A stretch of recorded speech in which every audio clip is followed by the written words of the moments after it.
Ecclésiaste, chapitre 1. Parole de l'Ecclésiaste, fils de David, roi de Jérusalem.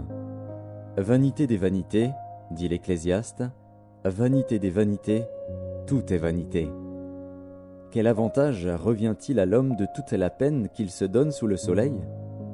Une génération s'en va, une autre vient, et la terre subsiste toujours. Le soleil se lève, le soleil se couche. Il soupire après le lieu d'où il se lève de nouveau. Le vent se dirige vers le midi, tourne vers le nord, puis il tourne encore et reprend les mêmes circuits. Tous les fleuves vont à la mer, et la mer n'est point remplie. Il continue à aller vers le lieu où il se dirige. Toutes choses sont en travail au-delà de ce qu'on peut dire. L'œil ne se rassasie pas de voir, et l'oreille ne se lasse pas d'entendre.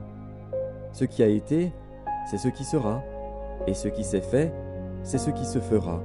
Il n'y a rien de nouveau sous le soleil. S'il est une chose dont on dise « Vois ceci, c'est nouveau », cette chose existait déjà dans les siècles qui nous ont précédés.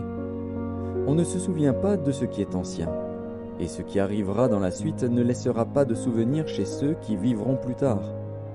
Moi, l'Ecclésiaste, j'ai été roi d'Israël à Jérusalem.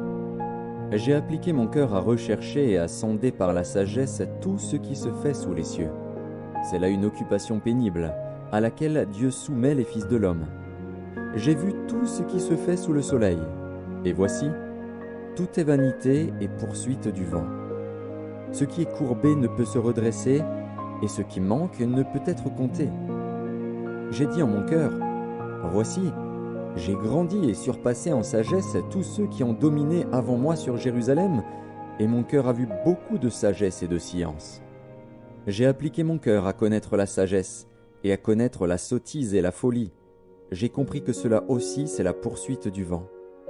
Car avec beaucoup de sagesse on a beaucoup de chagrin, et celui qui augmente sa science augmente sa douleur.